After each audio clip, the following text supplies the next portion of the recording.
الرجيم. بسم الله الرحمن الرحيم.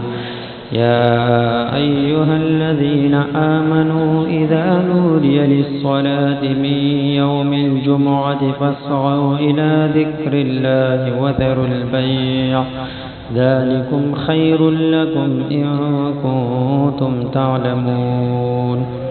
فإذا قضيت الصلاة فانتشروا في الأرض وابتغوا من فضل الله واذكروا الله كثيرا لعلكم تفلحون.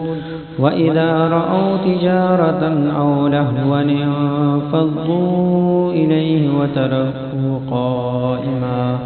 قل ما عند الله خير من اللهو ومن التجارة والله خير الرازقين.